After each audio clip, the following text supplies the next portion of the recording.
اعوذ باللہ من الشیطان الرجیم بسم اللہ الرحمن الرحیم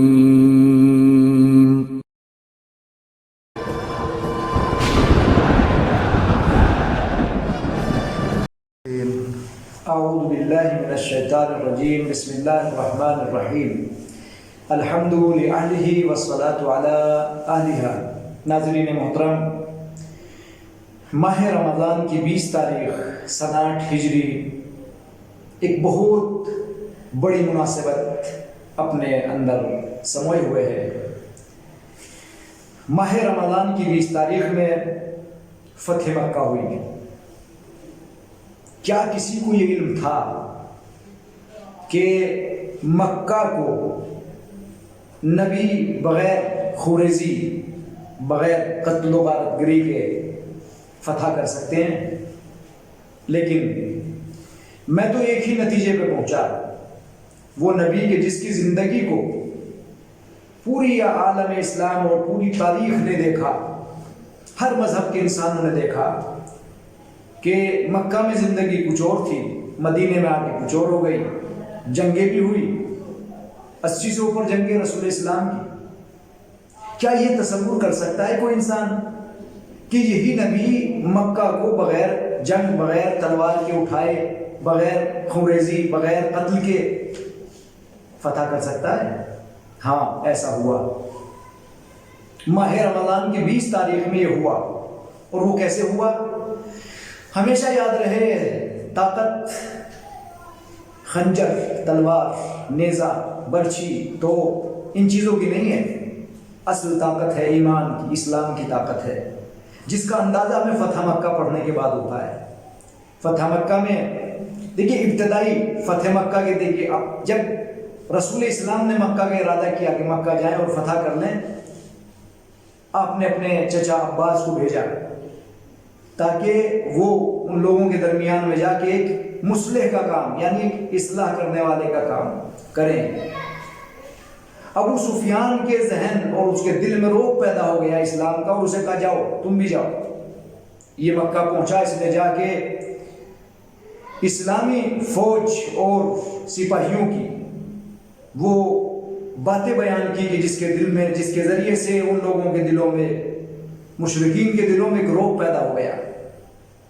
اس کے بعد ہمارے نبی تمام مسلمانوں اپنی فوج کو لے کر مکہ پہنچے، اور مکہ میں بھی آپ جناب ابو طالب اپنے چچا کی قبر کے پاس ایک خیمہ بنایا، اور خیمے میں آپ نے آرام کیا، غسل کیا۔ لوگوں نے بہت بلایا کہ آپ ہمارے گھر تشریف لائیے، نہیں، آپ نہیں گئے۔ پیغام دیتے ہیں کہ دیکھیے، میں زندگی میں بھی اپنے چچا کو اتنا ہی چاہتا تھا، مرنے کے بعد بھی اتنا ہی چاہتا ہوں۔ کسی کے گھر نہ گئے، غسل کیا، غسل کرنے کے بعد آپ حرم میں داخل ہوئے، حرم مکی، اور جانے کے بعد آپ نے طواف کیا۔ طواف کرنے کے بعد جب آپ نے طواف کیا تو طواف کے بعد آپ نے جب ایک چکر لگایا طواف کا، اور طواف کا چکر لگانے کے بعد میں آپ نے دیکھا خانہ کعبہ کے اوپر بت رکھے ہوئے ہیں، آپ اشارہ کر رہے ہیں، اور آپ کو معلوم ہے خانہ کعبہ میں 3 بڑے بت رکھے ہوئے تھے۔ بڑے بت 3 نام، ایک کا حبل، اساف، نائلہ، یہ بت تھے جو خانہ کعبہ کے اوپر رکھے ہوئے تھے۔ آپ نے اشارہ کیا، اشارہ کرتے رہے، بت گرتے رہے۔ ایک روایت تو یہ ہے کہ آپ نے خود اشارہ کیا، بت گر گئے۔ دوسری روایت یہ ہے کہ حضرت علی علیہ السلام کو اپنے کندھوں پہ چڑھایا، اور چڑھانے کے بعد آپ نے بت حضرت علی علیہ السلام کے ذریعے سے گروائے۔ عزیزو، ایک بات میں یہاں پر ایک پیغام مسلمانوں، اے مومنین، یوتھ، جوانوں کو ایک پیغام دینا چاہتا ہوں۔ وہ پیغام یہ ہے کہ امیر کائنات نے رسول اسلام کے کندھوں پہ چڑھنے کے بعد میں بتوں کو گرا دیا۔ اچھا، ایک بات بتائیے، اگر آپ علی سے محبت کرتے ہیں، اگر آپ علی کے حامی ہیں، علی کی محبت اپنے دلوں میں رکھے ہوئے ہیں، تو بتاؤ پھر آپ کے دل میں غیبت کے بت کیوں؟ آپ کے دل میں ایک دوسرے کو پریشان کرنے کے بت کیوں؟ آپ کے دل میں نفرت، بغض، حسد ان کے بت کیوں؟ تو اب آپ بھی اپنے دلوں سے اگر علی کی محبت دل میں رکھتے ہو تو ان بتوں کو گرا دیجئے، یاد رہے۔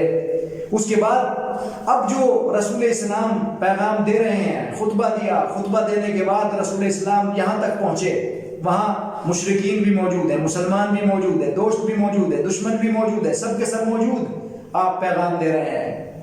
یہاں سے پیغام شروع کیا، اور واقعاً آج کا یہ پیغام پوری کائنات اور پورے عالم اسلام کو پہنچا دینا چاہتا ہوں۔ آپ نے بیان کیا الا لبئس جیران النبی کنتم، ارے تم ہی تو بہت برے پڑوسی تھے نبی کے، تم ہی تو وہ تھے کہ جنہوں نے نبی کو پریشان کیا، تم ہی تو وہ تھے جنہوں نے اذیتیں پہنچائیں، تم ہی تو وہ تھے کہ جنہوں نے مکہ میں رہنے نہیں دیا، تم ہی تو وہ تھے کہ جو ہم نے مکہ چھوڑا تو مکہ چھوڑنے کے بعد تم میرے شہر میں آ کے مجھے پریشان کیا، مجھ سے جنگیں کی تم نے۔ اب آخری جملہ دیکھیں، رسول اسلام نے فرمایا تم نے میرے ملک، میرے شہر میں آنے کے بعد میں مجھ سے لڑائی کی، مجھ سے قتال کیا، مجھ سے جنگ کی، اذهبوا فانتم الطلقاء، جاؤ تمہیں میں نے آزاد کیا۔ آج یہ نانا کہہ رہے ہیں، آؤ یزید کے دربار میں نواسا کہہ رہا ہے، او میرے جد کے آزاد کردہ کی اولاد، یعنی آپ نے دیکھ لیا، انہیں آزاد کیا، اور بہت سے ان میں اسلام لائے تھے اپنی جان بچانے کے لیے، گویا اسلام کو جان بچانے کے لیے ڈھال بنایا۔ یہ وہ ہیں کہ جو اسلام کو ڈھال بناتے ہیں، مگر اہل بیت وہ ہیں کہ جو خود ڈھال بن جاتے ہیں اسلام کو بچانے کے لیے۔ اس کے بعد رسول اسلام نے، کیونکہ حکیم تھے، طبیب تھے، ماہر تھے، ان لوگوں کی رگوں کو جانتے تھے، ان کی بیماریوں کو جانتے تھے، دکھتی رگ کو پکڑا، جو بیماری، جس بیماری نے مکے والوں کو عروج سے نیچے زمین پر پہنچا دیا، جس نے پستیوں تک پہنچا دیا، وہ بیان کرنا شروع کیا۔ وہ 3 چیزیں تھی اور آخری پیغام رسول اسلام نے، ہم بھی اس سے عبرت لیں گے۔ پہلی چیز جو مکے والوں کے لیے انحطاط اور ان کے گرنے کا سبب بنا، آپ نے کہا نسب کے ذریعے سے تم فخر کرتے تھے نا، ارے نسب کے ذریعے سے کوئی فخر نہیں ہے، مجھے بتاؤ تم سب ایک ہی کی اولاد ہو نا، آدم کی اولاد، سب کا باپ ایک ہے، تو پھر یہ نسب کے ذریعے سے ایک دوسرے کے اوپر فخر کیوں کرتے ہو؟ سب سے پہلی چوٹ جو رسول اسلام نے ان لوگوں کو دی، الا انکم من آدم، الا انکم من آدم و آدم من طین، الا خیر عباد اللہ عبد اتقى۔ یا اللہ، یعنی کتنی اہم بات تھی کہ آپ یہ نہ دیکھیں کہ سب سے بڑا وہ ہے جس کے پاس پیسہ ہے، بنگلہ ہے، گاڑی ہے، نہیں، سب سے بڑا وہ ہے جو متقی ہے، پرہیزگار ہے۔ دوسرا پیغام رسول اسلام نے دیا، تم جو قومیت کے ذریعے سے کہ ہمارا بہن، اس کے ذریعے سے جو تم اپنے آپ کو بلندی پر پہنچاتے تھے، اپنے آپ سے فخر کرتے تھے، یاد رکھو قومیت کوئی چیز نہیں ہے، نہ کالا کوئی ہے، نہ گارو گورا کوئی ہے، اگر ہے تو تقویٰ اور پرہیزگاری ہے۔ اس کے بعد آپ نے آخری پیغام دیا، اخوہ اسلامیہ، اسلامی بھائی چارگی کا۔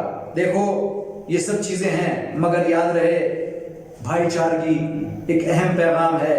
اگر بھائی چارگی موجود ہے تو آپ بڑے سے بڑے فتنے کے سامنے کھڑے ہو سکتے ہیں، بڑے سے بڑے ظالم کے سامنے کھڑے ہو سکتے ہیں، بڑے سے بڑے پہاڑ کے سامنے بڑا پہاڑ بن کر اس کے مقابلے پہ کھڑے ہو سکتے ہیں، اگر آپ کے اندر بھائی چارگی موجود ہے۔ اس لیے کہ یہی بھائی چارگی ہے کہ جس نے اسلام کو عروج پہ پہنچایا اور مسلمانوں کو بلندی پہ پہنچایا۔ لہٰذا آج کا میرا یہی آپ لوگوں سے پیغام ہے، قومیت کو چھوڑیے، نسب پر فخر نہ کیجیے، بھائی چارگی کو اپنائیے، اللہ سے قریب ہو جائیے، تقوی اختیار کیجیے۔ وما علینا الا البلاغ۔